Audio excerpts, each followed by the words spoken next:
Boa noite, seja muito bem-vindo à Igreja Red. Estamos muito felizes que você está aqui, mas estamos hoje ainda mais felizes porque estamos começando uma nova série de mensagens. Essa série é uma série que tem nos enchido de ânimo, pensando em tudo aquilo que Deus quer falar com a gente através desses temas. A nossa série de mensagens nova durante esse mês e entrando dezembro se chama Canções de Esperança, e é uma série baseada no livro de Salmos. Talvez você é alguém que não frequenta igreja, talvez você é alguém que não tem o costume de ler a Bíblia, mas mesmo assim é muito provável que você conheça algum salmo. Talvez você conheça o Salmo 91, porque aqui no Brasil existe esse misticismo de pessoas que abrem a Bíblia lá no Salmo 91, aquele que habita a sombra do Deus onipotente, e aí as pessoas deixam a Bíblia aberta lá na estante de casa, pegando pó, como se fosse um talismã, né? Protegendo de qualquer tipo de mal. Talvez você conheça o Salmo 23, que diz: o Senhor é meu pastor e nada me faltará. Muito conhecido. Agora, apesar de muito conhecidos os salmos, eles são pouco compreendidos. E é por isso que nós vamos analisar os salmos e faremos grandes descobertas. Talvez o que você não sabia sobre o livro de Salmos é que, na verdade, o livro de Salmos são canções, são músicas, é um inário de canções e músicas que foi usado há 3.000 anos atrás pelo povo de Israel. Assim como hoje nós cantamos músicas especiais, assim como hoje você levantou a mão e disse: uau, que música bonita, assim como nós temos uma assinatura do Spotify, assim também o povo de Israel tinha o seu Spotify, e o seu Spotify nada mais era do que salmos. Eles sintonizavam em salmos, eles cantavam essas músicas, eles cantavam essas canções. Então salmos são poemas, salmos são orações transformadas em canções e música. E para o povo de Israel, o livro de Salmos era tão importante porque quando eles passavam por dificuldades, quando eles passavam por algum tipo de crise, quando eles estavam longe de casa, no exílio, eles cantavam o livro de Salmos lembrando quem era o seu Deus. E o livro, as músicas os ajudavam a vencer essas dificuldades. Então existe um ditado aqui no Brasil que diz o seguinte: quem canta, seus males espanta. E esse ditado, para o povo de Israel, era muito verdadeiro. Diante dos males, diante das dificuldades, eles cantavam, para renovar a sua fé, para encher o coração de esperança, eles cantavam. E é por isso que o livro de Salmos é tão especial, porque não importa o momento de vida que você está vivendo, você vai encontrar um salmo que corresponda a esse momento. Não importa o tipo de emoção que você está sentindo, você vai se identificar no livro de Salmos com emoções parecidas com aquelas que você está vivendo. Por exemplo, o Salmo 126, 3 diz: grandes coisas fez o Senhor por nós, por isso estamos alegres. Se você está feliz, existem salmos sobre felicidade. Esse salmo diz no versículo 1, foi como um sonho quando Deus trouxe os cativos de volta à cidade, de volta a Sião, a Jerusalém. Foi como um sonho. Existe salmo para quem está feliz, mas existe salmo também para quem está triste. Existe salmos para aqueles que estão angustiados, como o Salmo 42 diz: por que está tão abatida, ó minha alma? E é através dessas canções que nosso coração é transformado. Como disse Josemar Bessa, muitos dos salmos foram escritos em grande sofrimento, para que em nosso sofrimento possamos ter uma canção para cantar. Os salmos foram escritos em momentos de muito sofrimento. Davi escreveu alguns salmos dentro da caverna, quando estava fugindo de Saul, na escuridão, na solidão. Moisés escreveu outros salmos durante o seu período desafiador no deserto com o povo de Israel. Muitos dos momentos, e o salmo que nós vamos estudar hoje, foi escrito num momento de circunstâncias muito opressoras. E o interessante é que os sentimentos dessas pessoas foram escritos, foram transferidos para esses poemas, para essas canções, e hoje, quando nós passamos por qualquer tipo de dificuldade, nós podemos então recorrer aos salmos e ali encontrar canções de esperança que nos ajudam a enfrentar esses momentos difíceis. O livro de Salmos, ele é um livro cheio de emoções, e através dessas canções, Deus ele quer moldar as nossas emoções, Ele quer moldar os nossos pensamentos, e a nossa série é sobre isso. Nós vamos imergir no livro de Salmos para que nós possamos pensar como Deus e sentir como Deus. Essa é a ideia. E isso é tão importante. A igreja primitiva entendeu a importância de cantar com esperança, especialmente de olhar e aprender com o livro de Salmos. Eles cantavam, a igreja que começou lá no passado, 2000 anos atrás, cantava também e aprendia com o livro de Salmos, como nós vamos aprender. Paulo diz o seguinte, em Efésios capítulo 5, versículo 18 e 19, Paulo diz: não se embriaguem com o vinho, pois ele os levará ao descontrole. Em vez disso, sejam cheios do Espírito, cantando salmos, hinos e cânticos espirituais entre si, louvando o Senhor de coração com música. Olha que interessante isso. Não se embriaguem com o vinho que leva ao descontrole. Entenda que a Bíblia não é contra o vinho. Pelo contrário, Jesus bebeu vinho com os seus discípulos. O apóstolo Paulo recomendou o vinho para o seu discípulo Timóteo, que estava passando por alguns problemas no estômago. Então a Bíblia não tem nada contra o vinho, mas a Bíblia alerta sobre o perigo do vinho. Porque infelizmente muitas vezes nós damos ao vinho uma importância que não deveríamos, e ele muitas vezes tira o nosso freio e nós nos perdemos. Mas as pessoas buscam o vinho em busca de prazer, em busca de alegria.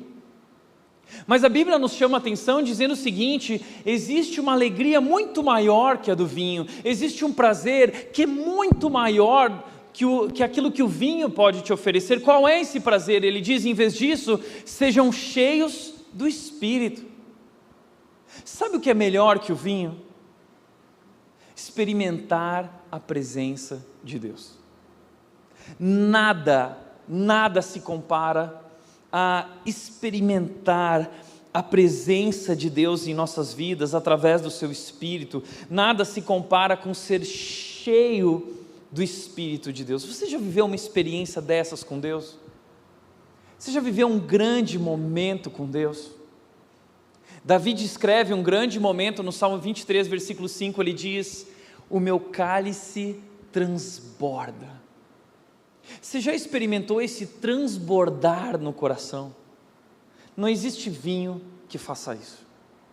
Só Deus pode nos preencher dessa forma, só Deus pode nos satisfazer nesse nível. E talvez você diz: Tiago, mas então a garrafa de vinho é só abrir, mas como eu posso estar cheio do Espírito? Qual o segredo? O texto diz, em vez disso, sejam cheios do Espírito, cantando salmos, aprendendo com salmos, cantando hinos e cânticos espirituais entre si, louvando o Senhor de todo o coração com música. Você já participou de uma roda de violão? No passado eu fazia muito isso. Eu cresci na igreja, talvez você também. Nós reuníamos os amigos, alguém levava o violão e alguém começava a cantar aquela música, e a gente ia a noite adentro cantando, e era um momento tão especial, indescritível. Algumas vezes eu ia para o piano, sentava com os meus amigos ao redor do piano e nós cantávamos músicas adorando a Deus, e eu lembro desses momentos, grandes momentos com Deus. Algumas vezes nós estamos naquela salinha esperando o momento do culto, entre o intervalo, e alguém ali da banda puxa uma nota, puxa uma música, e a gente lembra de uma música que nós cantávamos no passado, e a gente começa a cantar juntos, e logo os pelos se arrepiam, e a gente fica muito emocionado, porque essas músicas evocam lembranças e memórias de grandes momentos com Deus. Então a música é algo divino. A música, ela tem esse poder de nos conectar com Deus de maneira especial. E nada se compara com músicas de adoração, nada se compara com essas músicas como o livro de Salmos, que são experiências profundas que foram vividas em momentos de crise. E ali, através desses poemas, através dessas orações transformadas em música, o coração dessas pessoas, desses escritores, a mente, os sentimentos foi transformado. E esse é o nosso desejo através da nossa série, que Deus molde nosso pensamento, que Deus molde nosso coração, nos ajudando a pensar e sentir como Deus. Por isso, no nosso primeiro tema hoje, eu quero te fazer uma pergunta. A pergunta que eu quero te fazer é: como anda o seu ânimo? Estamos encerrando o ano de 2021. Que ano? Que ano difícil. Reta final. Como anda o seu ânimo? Como você está hoje? Eu quero te convidar a ser honesto consigo mesmo. E se você fosse honesto consigo mesmo, sobre o que se passa dentro de você, o que você revelaria? O que está aí dentro? Está terminando o ano de 2021 animado, cheio de esperança para o próximo ano? Ou você está terminando desanimado, cansado, estressado, esgotado, abatido? Recentemente alguém disse para o Washington o seguinte: a pandemia acabou comigo. Você também sente isso? A pandemia acabou comigo. E pior, você tinha, como muitos de nós, essa esperança de que quando a pandemia passar, as coisas vão melhorar. E a pandemia passou, mas você continua no seu coração vivendo uma quarentena emocional. Você continua vivendo interiormente um lockdown.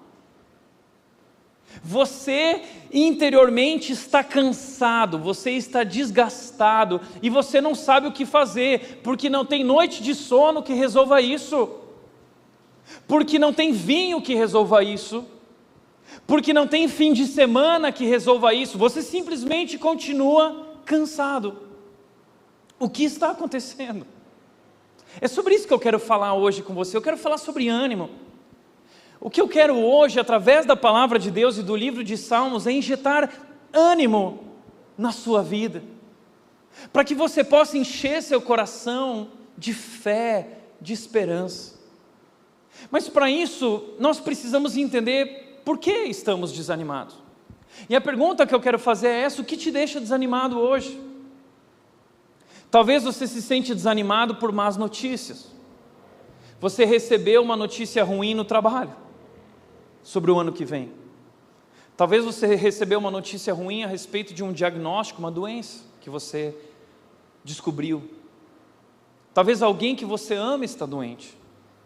Talvez o problema das más notícias são a respeito do cenário político brasileiro. Como será 2022? Talvez o cenário econômico, a situação péssima econômica do Brasil para o próximo ano. Isso nos deixa preocupados, desanimados. O que está te abatendo? Segundo lugar, talvez conflitos pessoais. Você está passando por problemas no relacionamento, atritos, brigas constantes, discussões constantes, problemas no casamento, problemas no trabalho, problemas na família. Isso é desanimador. Talvez você está vivendo sob muita pressão no trabalho, prazos impossíveis. Talvez você se sente desvalorizado, um chefe insuportável e muito difícil. Talvez você, durante a pandemia, passou por uma situação financeira muito difícil e contraiu dívidas. E hoje você tem contas que não foram pagas, dívidas. E quando você vai dormir à noite, você não consegue descansar, porque esses pensamentos vêm à sua mente, trazendo perturbação ao seu coração. Talvez você está diante de decisões difíceis, decisões que você não gostaria de ter que precisar tomar, mudanças grandes na sua vida acontecendo. Talvez você está diante de problemas jurídicos, Talvez alguém andou processando você, alguma coisa aconteceu e o problema está lá na justiça, correndo, e você também não consegue descansar e dormir e parar de pensar nisso. Isso te controla, te consome. Talvez você está desanimado diante de pecados não resolvidos, pecados ocultos, coisas, lutas pessoais interiores que você está guardando no teu coração, e você não fala para ninguém, você está sofrendo sozinho, vivendo nesse silencioso desespero. Talvez o teu problema, o que te desanima, é olhar para o futuro, é ansiedade sobre o futuro, você não vê uma saída, você não vê as coisas melhorando, você não vê uma luz no fim do túnel e você se sente perdido, desesperado. Pois hoje o salmo que eu quero te apresentar é alguém que está vivendo algo assim. Existe um salmo sobre desespero. Existe um salmo que é sobre angústia. Existe um salmo que é sobre esse abatimento profundo da nossa alma, esses momentos escuros que nós passamos. E olhando para esse salmo hoje, eu quero te mostrar como nós podemos aprender e passar pela angústia, passar e atravessar o desânimo e encontrar esperança. Quero te convidar a olhar para o Salmo 42. O Salmo 42, ele é um salmo que foi escrito, cantado pelos coraitas, diz o título do salmo. Quem eram os coraitas? Os coraitas nada mais eram do que um grupo de sacerdotes responsável pelo canto. Era uma banda, era um grupo musical que cantava, como se fosse um coral. E os coraitas, eles muito provavelmente cantavam essa música junto com a nação de Israel. Então, o salmo que nós vamos ler, na verdade, muito provavelmente é uma música que foi cantada há 3.000 anos atrás. Foi um hit no mundo inteiro, essa música que foi escrita por alguém que provavelmente fazia parte desse grupo e passou por um momento de muito sofrimento. E esse salmo, ele é um salmo de instrução, para nos ajudar como passar por noites escuras, como vencer o desânimo. Deixa eu te mostrar, deixa eu te apresentar o salmo. Ele diz o seguinte: como a corça anseia pelas águas correntes, assim minha alma anseia por ti, ó Deus. Tenho sede de Deus, do Deus vivo. Quando poderei estar na presença dele? Dia e noite as lágrimas têm sido meu alimento, enquanto zombam de mim o tempo todo, dizendo: onde está o seu Deus? Meu coração se enche de tristeza, pois me lembro de como eu andava com a multidão de adoradores, à frente do cortejo que subia até a casa de Deus, cantando de alegria, dando graças em meio aos sons de uma grande festa. Mas por que você está tão abatido, a minha alma? Por que está tão triste? Espere em Deus, ainda voltarei a louvá-lo, meu Salvador e meu Deus. Agora estou profundamente abatido, mas me lembro de ti desde o distante Hermon, onde nasce o Jordão, desde a terra do monte Mizar. Ouço o tumulto do mar revolto, enquanto suas ondas e correntezas passam sobre mim. Durante o dia, porém, o Senhor me derrama o seu amor.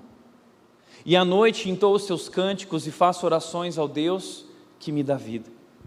Então eu clamo a Deus, minha rocha: por que te esqueceste de mim? Por que tenho de andar entristecido, oprimido por meus inimigos? Os insultos deles me quebram os ossos. Zombam de mim o tempo todo, dizendo: onde está o seu Deus? E ele termina dizendo, a canção, o poema: por que você está tão abatida, ó minha alma? Por que está tão triste? Espere em Deus, ainda voltarei a louvá-lo, meu Salvador e meu Deus. Olhando para esse poema, olhando para essa canção que foi escrita durante um período de muito sofrimento, eu quero te ajudar hoje, trazendo 5 atitudes para que você possa vencer o desânimo, para que você possa atravessar a angústia e encontrar alegria e esperança. Primeira atitude do salmista diante da sua situação de muito sofrimento foi não se render às suas emoções. Primeira atitude que eu quero te ensinar através desse salmo é: não se renda às suas emoções. O salmista, ele diz o seguinte, Salmo 42, versículo 5: por que você está tão abatido, a minha alma? Por que está tão triste? Espere em Deus, ainda voltarei a louvá-lo, meu Salvador e meu Deus. Entenda isso, o salmista aqui, ele está lutando contra as suas emoções. O salmista, ele não está aceitando a sua condição, ele não está se rendendo aos seus sentimentos, ele luta contra o desânimo, ele não se rende, ele não se entrega ao seu coração, a esses sentimentos, ele quer vencer isso. E a primeira coisa que nós precisamos fazer, se queremos atravessar o desânimo, é não desistir. E é lutarmos contra esse sentimento. Agora, a luta dele é muito grande. Não pense que para ele foi fácil, porque talvez você diga o seguinte: Tiago, mas esses sentimentos são tão grandes, eles dominam minha vida, meu coração. Mas veja o que se passa no coração desse salmista. Ele diz: por que você está tão abatida? A palavra que ele usa aqui no original, no hebraico, é a palavra shaká, que significa agachar-se, curvar-se. Ou seja, ele descreve que a alma dele está curvada numa posição fetal, de sofrimento, de angústia, de dor. Sabe essa posição da angústia? De profunda dor interior, é o que ele está sentindo. Ele expressa essa dor no versículo 3, dizendo o seguinte: as lágrimas têm sido meu alimento dia e noite. Uma dieta de lágrimas. Chora de manhã, chora de tarde, chora de noite. Já passou por momentos assim na sua vida? De muita dor? Momento em que você passa o dia e a noite chorando? É isso que esse homem está vivendo. Ele também diz no versículo 4: meu coração se enche de tristeza. Meu coração está tomado por tristeza. Ele também diz no versículo 6: estou profundamente abatido. No versículo 10 ele vai dizer que ele sente como que seus ossos quebrando por conta dos insultos, das ofensas, dos golpes que ele recebe dos seus inimigos através de suas palavras violentas. Ele está sofrendo, ele está angustiado, mas ele não se rende à angústia, ele não se rende, ele não se entrega ao desânimo. Pelo contrário, ele combate. E como ele faz isso? De duas formas. Deixa eu te mostrar nesse texto. Em primeiro lugar, ele procura descobrir a razão do seu desânimo. Se você quer vencer o desânimo, se você não quer se render a esses sentimentos de angústia, você precisa descobrir a razão desse sentimento. Por quê? A cura sempre passa pelo diagnóstico correto. Ninguém vence uma doença, ninguém é curado de uma doença enquanto não entende as causas do problema. Então ele quer descobrir a causa. E olha que interessante, porque ele está perguntando: por quê? Por que você está tão abatida? E sabe, como eu disse, isso é um poema. E nesse poema, esse é o refrão da música é: por que você está tão abatida? Esse é o refrão, ele repete 2 vezes esse refrão. E assim como uma música que nós temos hoje, também tem as estrofes, o refrão e as estrofes. E as estrofes, ele vai revelar a razão. Então o refrão é a pergunta, por quê? O refrão é o combate, o refrão é o confronto às suas emoções, e as estrofes são a razão do seu sofrimento. E ele vai dar 2 razões, nas 2 estrofes ele vai revelar 2 razões do seu sofrimento. Primeira, versículo 4, ele diz: quando me lembro dessas coisas choro angustiado, pois eu costumava ir com a multidão conduzindo a procissão à casa de Deus. Provavelmente esse homem era um líder da adoração. Naquela época existiam os levitas, esse povo que cuidava do templo de Deus, cuidava da música, cuidava da adoração, cuidava da limpeza do templo de Deus. E provavelmente esse homem era um líder que levava as pessoas cantando, adorando a Deus até o templo de Deus. Nada era mais importante para um judeu, para alguém do povo de Israel, do que o templo de Deus, porque o templo de Deus representava a presença de Deus no meio deles. E para eles isso era tão importante que haviam 3 grandes momentos em que todo judeu tinha que ir ao templo, para estar na presença de Deus. 3 grandes festas: a festa da Páscoa, a festa da colheita e a festa das tendas.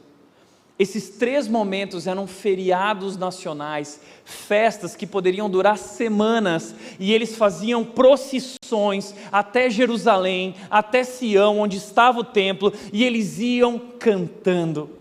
Eles iam se lembrando de quem Deus era, e esse salmista, ele está lembrando desses grandes momentos, mas ele está mostrando que ele não pode mais viver isso, ele está privado. Alguém levou ele embora de Jerusalém, ele está preso, ele está no exílio ao norte de Israel, ele foi levado pelos inimigos, ele está longe de casa, ele está longe de sua família, está longe de sua vocação, do seu trabalho, impedido de viver a vida que sempre viveu.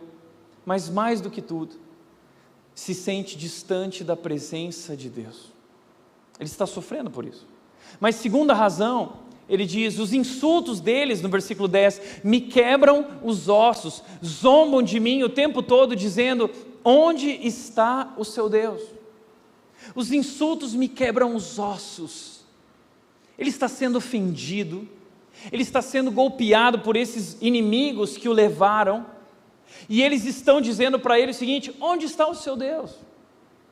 Veja, os nossos deuses estão aqui, você pode vê-los, mas nós não vemos o seu Deus. E que Deus fracote. Por que teu Deus não te liberta? Se você diz e declara que esse Deus é tão poderoso, então clama a esse Deus que Ele te liberte. E ele vive diante dessa constante zombaria, ofensas e golpes, que estão como que quebrando os seus ossos. Você já se sentiu assim em um relacionamento, em uma situação? Palavras que machucam, palavras que ferem profundamente.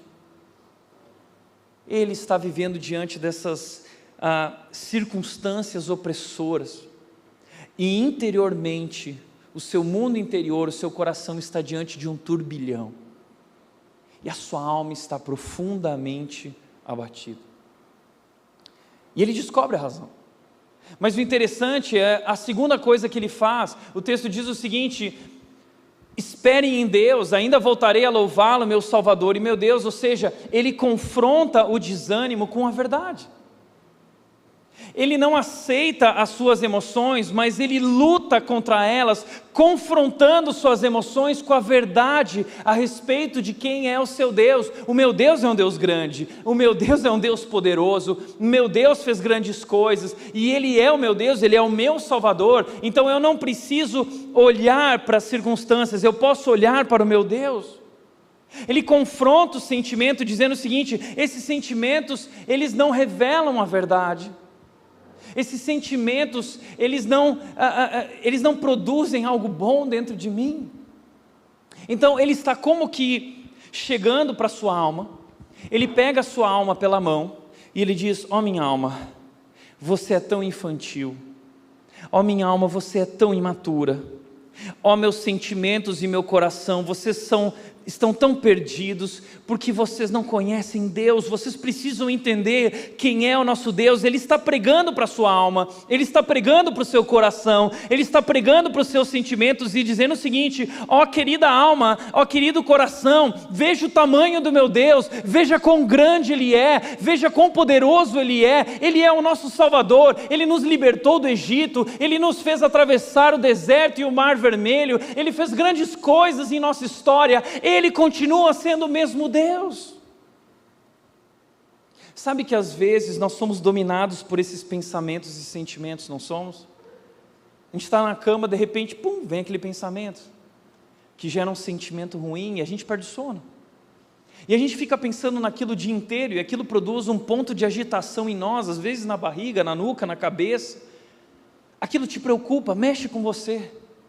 Nós nos deixamos dominar por esses pensamentos e sentimentos, quando na verdade nós deveríamos confrontar esses pensamentos com a palavra de Deus, dizendo para a nossa alma, declarando e pregando para a nossa alma e dizendo o seguinte, como diz Romanos: querida alma, se Deus é por nós, quem será contra nós? Querida alma, querido coração, querido sentimento de angústia, entenda uma coisa: aquele que não poupou o seu próprio filho na cruz, como que não nos dará juntamente com ele todas as outras coisas? Querido coração, entenda uma coisa, não importa o que aconteça nas nossas vidas, querida alma, entenda uma coisa: nada pode nos separar do amor de Deus que está em Cristo Jesus. Nem morte, nem vida, nem altura ou profundidade, nem anjos ou poderes, nem nada que existe em toda a criação pode nos separar do profundo amor de Deus que está em Cristo Jesus. Você já entendeu isso, querida alma? Mateus 6,25, Jesus diz o seguinte: não se preocupem com nada. Não existe motivo de preocupação quando nós entendemos que estamos vivendo debaixo dessa poderosa mão que cuida de nós. Por isso 1 de Pedro 5 diz o seguinte: humilhem-se debaixo dessa mão poderosa, porque Ele está cuidando de vocês. Eu preciso lembrar minha alma disso. Eu preciso lembrar meu coração constantemente disso, lutando contra esses pensamentos e contra esses sentimentos e mostrando a verdade, enfrentando com fé, porque a fé vence o desânimo, porque a esperança triunfa sobre o desespero. Então eu preciso me voltar ao meu Deus, lembrar quão grande é o meu Deus e não me render às emoções e sentimentos. Mas, segundo lugar, além disso, você pode, como salmista, desabafar também com Deus. Muitas vezes, quando estamos passando por um momento de dor e sofrimento, nós nos calamos. Mas você pode abrir o seu coração, você pode ter uma conversa honesta com Deus. Sabe o que é oração? Oração é uma conversa honesta, transparente e íntima com Deus. E Deus nos convida para essa conversa. Deus está ansioso para ter essa conversa. Ele diz em Mateus capítulo 5, Ele diz: quando você orar, vai para o seu quarto, feche a porta e ore a seu Pai que está em secreto, e o seu Pai que está em secreto te ouve. Deus quer ter essa conversa conosco. Deus quer ter esse diálogo, e o salmista, ele é tão honesto na sua conversa. Ele diz: eu clamo, eu oro, eu estou falando com Deus, e ele está dizendo: ó Deus, minha rocha, por que esqueceste de mim? Por que tenho de andar entristecido, oprimido por meus inimigos? Olha que interessante, ele desabafa com Deus com respeito e reconhecendo quem Deus é. Ele diz: ó Deus, minha rocha. Meu coração não é minha rocha, meus sentimentos não são minha rocha, a minha rocha é o Senhor, eu confio em Ti, Deus. O problema é que há um sentimento dentro de mim que mostra que o Senhor esqueceu de mim. Eu estou sentindo, o Senhor é minha rocha, mas o meu coração está sentindo que o Senhor se esqueceu de mim. Ele está sendo honesto. E isso é algo muito interessante dos Salmos, porque quando nós lemos Salmos, às vezes a gente se assusta. Eu já li Salmos de Davi que eu fiquei assustado. Isso está na Bíblia. São chamados de salmos imprecatórios. Davi, ele não jogava suas palavras para as pessoas. Davi, ele derramava seu coração na presença de Deus. E Davi muitas vezes começa esses salmos imprecatórios reclamando. Por que dizendo isso? Por que Deus envia fogo, envia raio e mata todo mundo? Mas ele começa reclamando e ele termina louvando. Olha que interessante, todos os salmos imprecatórios é assim: ele começa reclamando, ele termina louvando. Sabe por quê? Porque a oração transforma o nosso coração. E é por isso que Deus nos conversa para essa conversa honesta, próxima, transparente. Deus anseia por esse desabafo, porque é através desse momento que nosso coração é transformado. Então Davi, ele entra na oração irado e ele sai da oração transformado. É por isso que nós oramos, não para que Deus mude, mas porque quando nós oramos, nós somos mudados, nós somos transformados, nós somos moldados pelos pensamentos de Deus, e nós aprendemos a sentir como Deus. Então, o salmista desabafa, uma conversa verdadeira e transparente. Você já viveu alguma conversa assim com Deus? Você já teve um grande desabafo na presença de Deus? É realmente transformador. Eu vivi um grande desabafo com Deus no ano de 2011. No ano de 2011 eu vivi a maior crise da minha vida. Eu deixei o Rio Grande do Sul em 2001 para vir para São Paulo, me tornei pastor na cidade de Vinhedo, na Igreja Batista Água Viva, uma excelente igreja. Me tornei ali pastor de jovens e pastoreei jovens durante 10, 11 anos. Mas ao final desse período, a igreja se voltou para mim e disse: Tiago, o ministério, da forma como ele tem acontecido, nós estamos encerrando. E o ministério andava tão bem, ele vinha crescendo, era tão maravilhoso, e eu estava realizando meus maiores sonhos naquele momento, e eu coloquei meu coração nisso. Então de repente foi como se tudo tivesse sido tirado de mim, e se meu maior sonho houvesse sido destruído. Você já viveu isso, de ter um sonho que se foi, acabou, a dor que a gente sente? E naquele momento de profunda dor, a igreja tão carinhosa comigo, disse o seguinte: Tiago, você pode tirar férias. E eu tirei férias, 2 semanas. E eu decidi ter uma conversa franca com Deus nesse período. E eu tenho minhas conversas francas com Deus, os meus momentos com Deus, eles são na praia. Eu acho interessante que todo mundo tem um lugar onde se encontra com Deus, é aquele lugar que te conecta com Deus de maneira especial. Moisés tinha esse lugar no Monte Sinai, ele subia o monte, mas eu faço o contrário de Moisés, eu desço o monte, eu desço a serra e eu vou para o litoral norte. E no ano de 2011, eu peguei meu carro durante a noite, e eu acelerava, e eu peguei a Imigrantes, naquela parte que vai descendo a serra, e eu descontei toda a minha ira naquela direção e naquele acelerador, e onde era para passar 60, eu passava 100, e eu tomei muita multa, mas eu não queria saber, porque eu estava indignado. E eu desci aquela serra dizendo o seguinte: Deus, por quê? Como assim?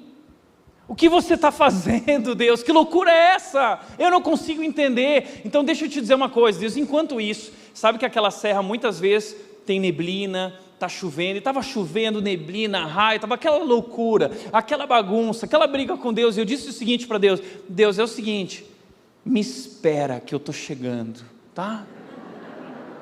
Eu estou chegando, e já vai preparando aí a resposta, porque eu quero ouvir, eu quero saber, tá? E eu desci lá para a praia, e chegou o primeiro dia, e eu nessa expectativa: o Senhor fala comigo, o Senhor precisa falar, porque eu estou irado. E Deus não falou. Passou o primeiro dia. Segundo dia eu acordei ainda mais angustiado, eu disse: Deus, eu já disse, eu vim para cá porque o Senhor precisa falar comigo. O segundo dia passou e Deus não falou nada. No terceiro dia, quando eu estava lá sozinho, passando aquelas semanas, eu lembro que eu cheguei diante de Deus dizendo o seguinte: Deus, eu não aguento mais, eu preciso que o Senhor fale comigo. Então eu senti no meu coração Deus dizendo o seguinte: Tiago, fica de joelhos. Ok, estou de joelhos. E agora, Deus, o que eu faço? Deus disse: não faz mais nada, eu só quero que você permaneça assim. Eu quero que você lembre quem você é e quem eu sou. Eu quero que você lembre que a sua vida não é mais sua. Eu não disse que tinha um grande plano. Você confia em mim? Eu jamais te deixarei, eu jamais te abandonarei. Mas o que eu tenho para fazer na sua vida de agora em diante, uma mudança de eixo na sua vida, eu preciso de você nessa posição, de joelhos. Então foi nesse dia que eu entendi que essa é a melhor posição que nós podemos ter na vida. A melhor posição que a gente pode ter na vida é permanecer de joelhos na presença de Deus, em total dependência e rendição a Ele. Porque logo mais eu vou compartilhar com você o que aconteceu logo depois. Mas no momento em que nós estamos passando pelas dificuldades e crises, nós não somos capazes de enxergar isso, mas eu lembro que quando eu voltei para a igreja em Vinhedo, voltei com o coração transformado. Porque essa conversa honesta com Deus, esse desabafo transforma o nosso coração. Mas terceiro lugar, o terceiro segredo do salmista para atravessar o desânimo foi repousar no amor soberano de Deus. Durante sua crise, durante a tempestade, ele consegue ainda experimentar o amor de Deus. Ele diz no versículo 8: durante o dia, porém, o Senhor me derrama o seu amor. Uau! Diante de circunstâncias opressoras, diante desse cárcere emocional que ele está vivendo, esse turbilhão dentro dele, ele ainda consegue dizer que está experimentando o amor de Deus sendo derramado sobre seu coração. Já viveu uma experiência assim, de muito sofrimento, onde você sentiu a presença de Deus e experimentou esse amor? Isso é real. Davi viveu isso. Eu citei aqui o Salmo 23, no versículo 4, ele diz: ainda que eu ande pelo vale da sombra da morte, não temerei mal algum. E aí no versículo seguinte, no 5, ele diz o seguinte: o meu cálice transborda. Ou seja, é possível passar pelo vale e fazer dele um manancial. É possível experimentar o amor de Deus no meio das noites mais escuras. E como que eu posso fazer isso? Talvez você fale assim: Tiago, eu quero aprender a repousar nesse amor, eu quero aprender a experimentar esse amor e descansar nesse amor. Como se faz isso? O salmista explica para nós de maneira prática como fazer. 4 coisas que o salmista fez. Eu vou expandir o versículo 7, o versículo 7 e 8 vai mostrar para nós. Ele diz: meu Deus, agora estou profundamente abatido. Eu estou profundamente abatido, mas eu me lembro de Ti. A primeira maneira de repousar, experimentar esse amor no seu coração, é meditando na pessoa de Deus, meditando no caráter de Deus, meditando na grandeza de Deus. Então, nas circunstâncias mais difíceis que ele está vivendo, ele tira os seus olhos dessas circunstâncias opressoras e ele coloca os seus olhos em Deus. Eu me lembro de Ti. E quando nós estamos passando por lutas, nós precisamos fazer isso. Tirar os olhos das circunstâncias e olhar para Deus, e conectar o nosso coração com esse Deus que é maior que qualquer circunstância. Mas em segundo lugar, ele continua dizendo o seguinte: eu estou me lembrando de Ti, e eu estou também, ele tem uma imagem na sua mente, ele diz: eu me lembro de Ti desde o distante Monte Hermon, onde nasce o Jordão, desde a terra do Monte Mizar. Outra maneira com a qual ele experimenta esse amor sendo derramado no seu coração é contemplando. E é muito provável que na prisão onde ele está, ele não é capaz de ver essa imagem, ele está preso, mas ele traz à memória essa imagem de um grande momento em que ele teve com Deus, no dia que talvez ele foi conhecer o Monte Hermon, que é conhecido como Monte Sagrado, um monte lindo lá no Líbano. E ele lembra desse monte, e ali ele medita e contempla nessa grandeza de Deus. Deixa eu te mostrar qual a imagem que o salmista tem na sua mente. Esse é o Monte Hermon, lá no Líbano. Você pode conhecê-lo. Ele está falando desse monte. E aqui é o Rio Jordão, a nascente do Rio Jordão, nascendo aos pés do Monte Hermon. Não é lindo? Não é um lugar que a gente poderia sentar e dizer: uau, que Deus. Sabe por quê? O Salmo 19:1 diz o seguinte: os céus e a terra declaram a glória de Deus. O Deus Criador se expressou através da criação, e nós podemos meditar no amor de Deus, nós podemos meditar na glória de Deus, olhando para a sua criação, olhando para as montanhas, olhando para a natureza, olhando para a imensidão do mar. E quando nós olhamos e contemplamos, você não sente isso às vezes? A gente viaja para aquele lugar, para conhecer aquela montanha, e a gente diz: uau, que Deus. É isso que o salmista está fazendo. Ele está contemplando. E esse é o lugar que ele gosta de contemplar a grandeza de Deus. Você tem algum lugar que você gosta de ir para lá para contemplar a grandeza de Deus? Lembrar quão grande Ele é, que Ele é maior que qualquer problema em sua vida. Porque tem uma música que eu e a Nath estamos cantando para a Mel que diz o seguinte: seu perdão vai além dos céus. Nenhum monte é tão alto, nenhum vale é tão profundo quanto o amor do nosso Deus. Grande, tão grande é o amor do nosso Deus. Paulo disse em Efésios 3,18, ele disse que vocês possam compreender a altura, a profundidade, a largura e o comprimento do amor de Deus. O amor de Deus é tão largo, é tão grande, Deus é tão poderoso. E quando nós olhamos para a sua criação, nós percebemos isso. Então procure esse lugar para se conectar com Deus através da natureza e da criação, como o salmista. Eu também tenho um lugar. Como eu disse, o meu lugar é o mar.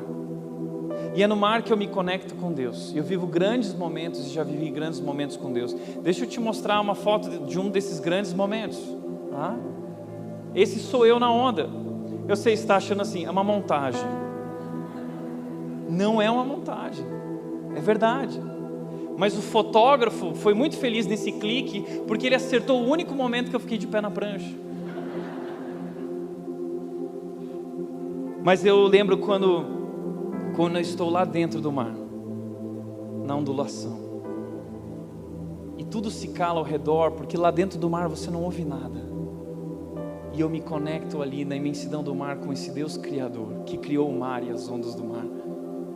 Eu nunca esqueço o dia que eu estava na Indonésia, numa praia chamada Padang Padang, que aparece naquele filme Comer, Rezar e Amar, e eu estava surfando lá no fundo, em cima dos corais, e eu lembro que eu vi os peixes coloridos e tudo aquilo, eu não acreditava, e de repente uma baleia surgiu a alguns metros de mim, e eu olhei para aquilo e eu disse, uau, que Deus! Meu maior sonho de vida era surfar na Indonésia, e Deus me levou lá para uma reunião de pastores. Que Deus!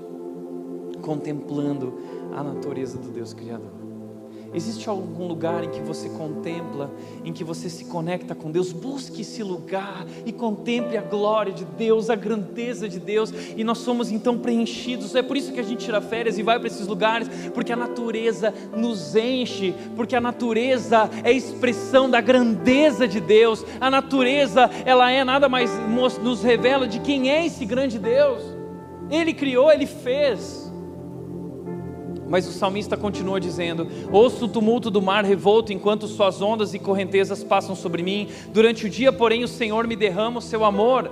O versículo que nós lemos, o Senhor me derrama o seu amor, e ele continua dizendo, e à noite entoa os seus cânticos. Eu canto à noite. Durante a noite escura eu estou cantando.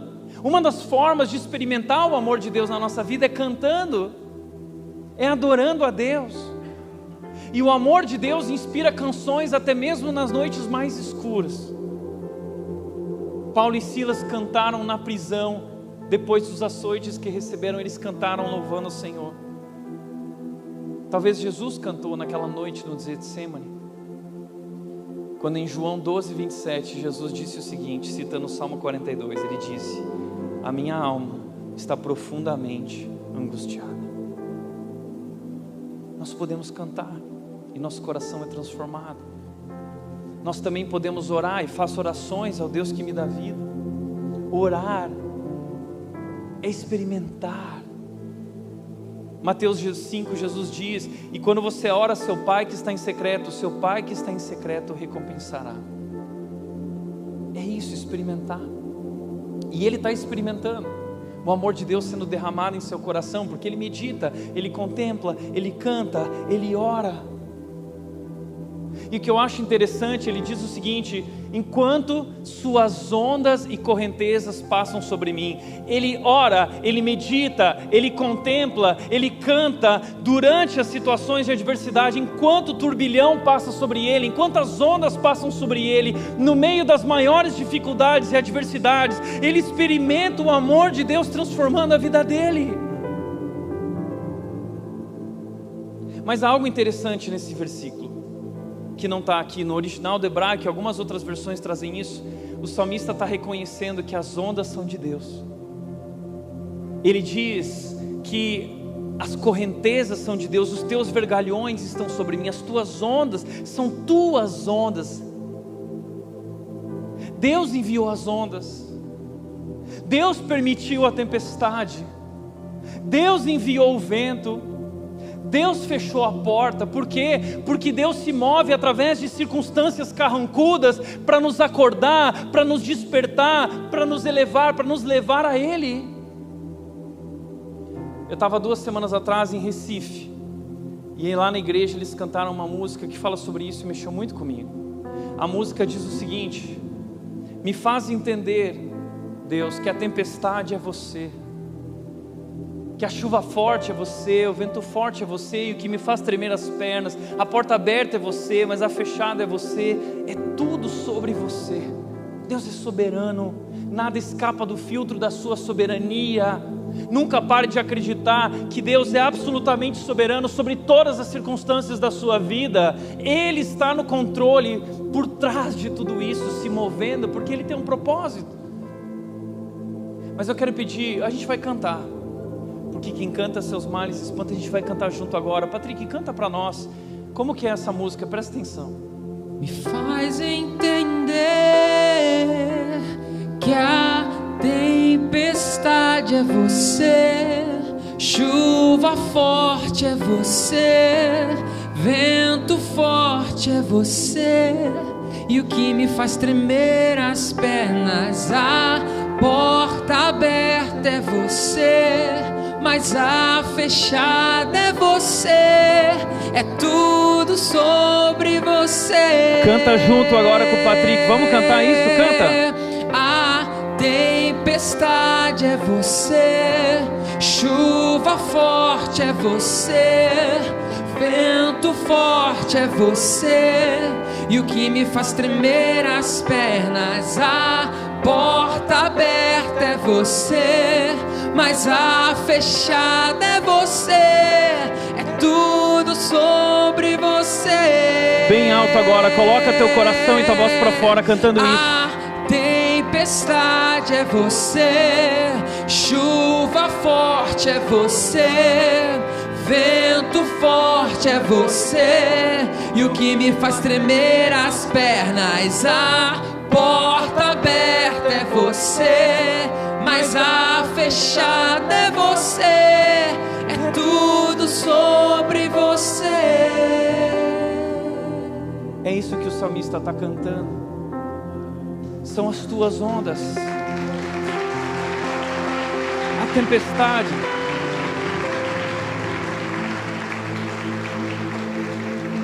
Está vendo como a adoração transforma o nosso coração? O salmista está percebendo e repousando no amor de Deus através de todo esse turbilhão. Ele descansa e repousa no amor de Deus. Quarto e penúltimo lugar, registre o cuidado de Deus. Salmo 42:4 ele diz: meu coração se enche de tristeza, pois me lembro de como eu andava com a multidão de adoradores, à frente do cortejo que subia até a casa de Deus, cantando de alegria e dando graças em meio aos sons de uma grande festa. Sabe o que ele está fazendo? No meio da noite escura, no meio das adversidades, ele está trazendo à memória aquilo que pode lhe dar esperança. Porque ele tem um registro na sua mente do cuidado de Deus, da fidelidade de Deus ao longo da sua história de vida. E ele lembra que esse Deus, não só na sua vida, mas ao longo de toda a história de Israel, ele fez grandes coisas. Ele é um grande Deus. E sabe, ele lembra desses grandes momentos, e esses grandes momentos que ele viveu com Deus o animam, sabendo que ele vai continuar vivendo grandes momentos com Deus, porque esse é o Deus dele. Porque quando nós passamos pela noite escura, nosso coração, nossa mente, nossa visão fica desfocada. A gente não enxerga. Como seria legal se a gente tivesse registrado num livro, num diário, o nosso histórico pessoal de momentos com Deus, de bênçãos de Deus, respostas de Deus, do cuidado de Deus. Minha mãe chegou essa semana aqui em Indaiatuba, e eu ajudei ela a descarregar todas as caixas, e eu estava pegando caixas de livros, caixas, e de repente uma caixa, eu encontrei isso aqui, o diário da minha mãe. E esse diário, ele registra o cuidado de Deus sobre nossa família. E aqui tem um histórico da fidelidade de Deus na nossa história. E eu quero te mostrar uma página. Tem uma página aqui.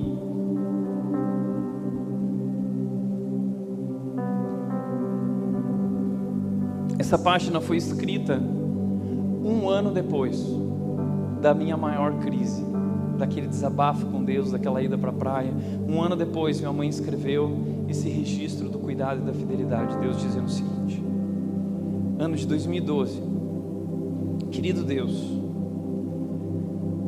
eu quero também agradecer pela vida do Tiago, quero te louvar pelas muitas bênçãos que o Senhor tem lhe concedido, pelas muitas portas que o Senhor tem aberto para ele. Obrigado por essa nova igreja, a Igreja Batista Redenção, que ele assumiu. Obrigado pelo carinho com que os membros o tratam. Ajude, Deus, o Tiago como pastor a ser íntegro, temente a Ti, humilde e servo. Dá-lhe coragem, discernimento, sensibilidade para dirigir essa igreja. E termina dizendo: obrigado também, Deus, pela Nath, obrigado pelo namoro deles, que o Senhor os abençoe, que eles possam crescer e Te servir juntos. Uau.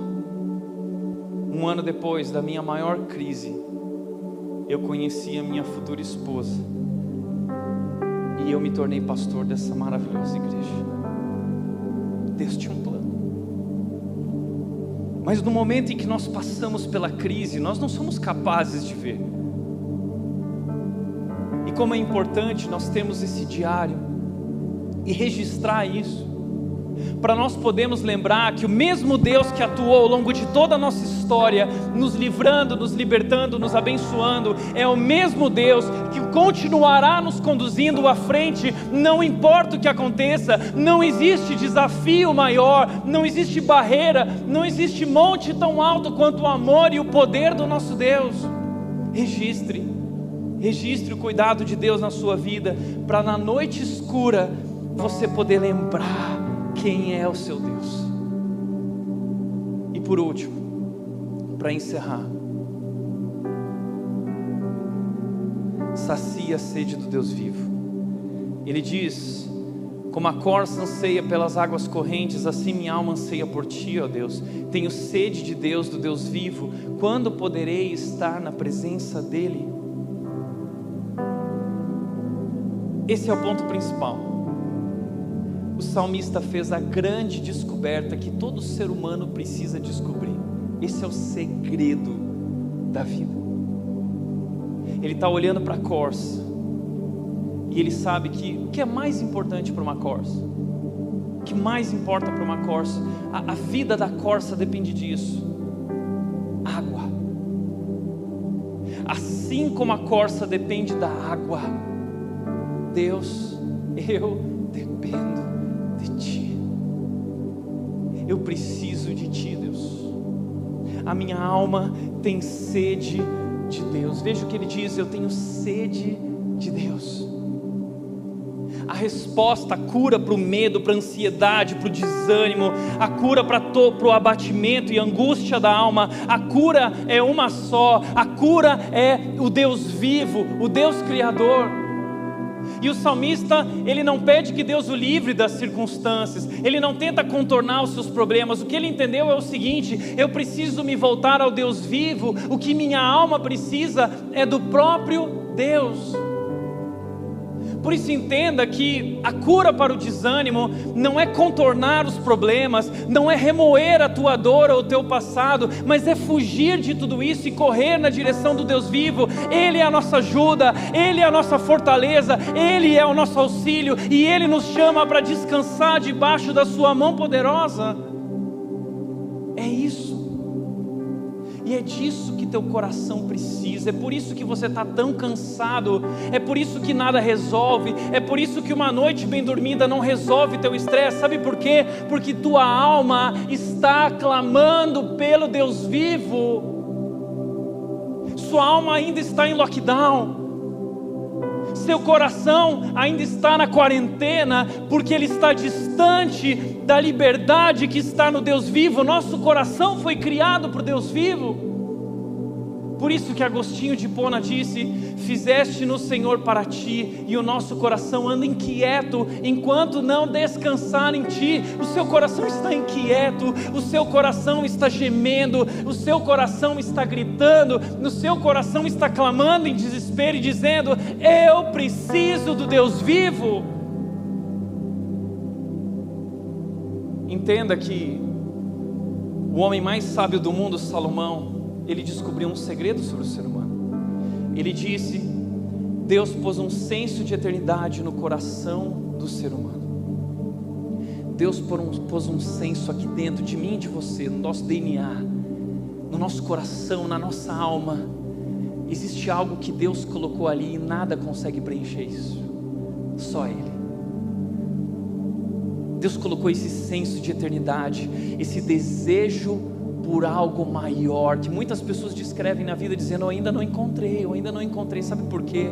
Porque é um desejo transcendente, é uma sede por algo que é eterno. Nosso Deus é eterno, Ele é o nosso Deus Criador. É isso que o ser humano precisa. Você já parou para pensar na nossa estrutura como ser humano? Do que nós somos feitos? O Salmo 103:14 diz: somos fracos, pois fomos feitos do pó. Nós somos pó. Eclesiastes 3:20 diz o seguinte, Salomão diz o seguinte: viemos do pó e voltaremos ao pó. É verdade. Gênesis mostra isso, o livro de Gênesis mostra que Deus, Ele pegou o Adamá é chão.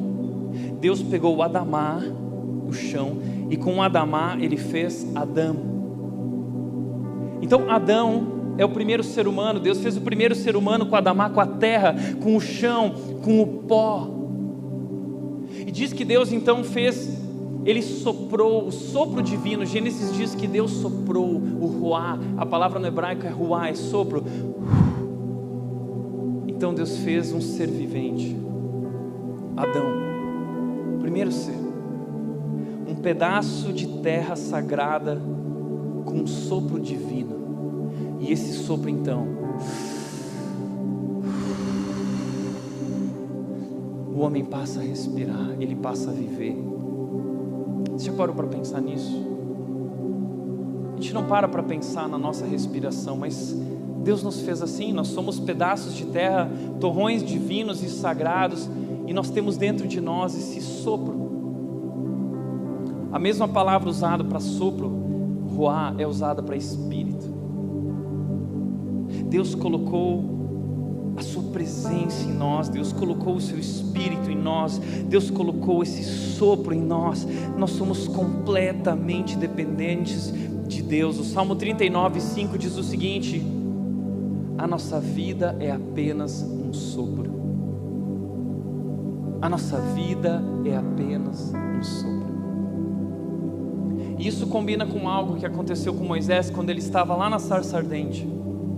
Deus virou para Moisés e diz: Moisés, vai tirar meu povo do Egito. E Moisés diz: mas eu nem sei qual é teu nome. E aí Deus diz: o meu nome é Yahweh. Esse é o nome que Deus fala para Moisés naquela sarça ardente. Numa transliteração das letras, são essas letras no português, é conhecido como tetragrama, é o nome de Deus. Esse é o nome de Deus. E o nome de Deus significa: eu sou o que sou, o grande eu sou. Moisés, eu sou. Nós somos criaturas criadas pelo grande eu sou, que soprou em nós a vida em nós. Agora, esse nome, ele é um nome muito sagrado para o judeu. Os judeus não pronunciam esse nome. Ele é um nome misterioso para o judeu, porque inclusive muitos judeus, muitos rabinos judeus, acreditavam que esse nome na verdade é impronunciável.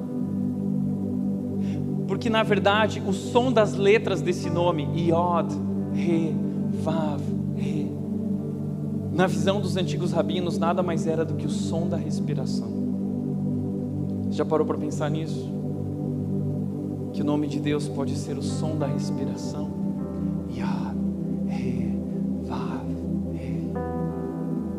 sopro em nós. Os antigos rabinos acreditavam nisso, que o nome de Deus era o som da respiração. Então, quando uma criança nasce, qual é a primeira coisa que uma criança precisa fazer? Ela precisa e gritar. E qual é a última coisa que alguém antes de morrer faz? É um último respirar.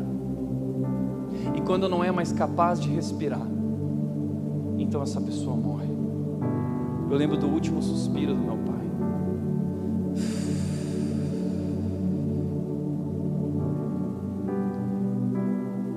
E talvez você está diante de alguém um dia numa mesa, numa discussão, e essa pessoa vira para você e diz o seguinte: olha, eu não acredito em Deus. E tudo que você está ouvindo é Yod, He, Vav, He. Deus é tudo em nós. A sede da tua alma é a sede do Deus vivo, do grande eu sou que te criou e soprou o sopro de vida dentro de você. Por isso, para refletir e praticar, primeiro, não se renda ao sentimento de desânimo, confronte seu coração com a verdade. Segundo, repouse no amor de Deus que inspira canções de louvor até mesmo nas noites mais escuras. E terceiro, obedeça à sede da sua alma. A sua alma tem sede do Deus vivo. Esse é o problema. O salmista entendeu isso. O problema não são as circunstâncias. Não é isso que eu quero. Eu quero Deus vivo. É isso que eu preciso. Essa é a cura para o desânimo. Ele é a cura. Não busque em outras coisas aquilo que só Deus, o grande eu sou, pode te dar. Amém?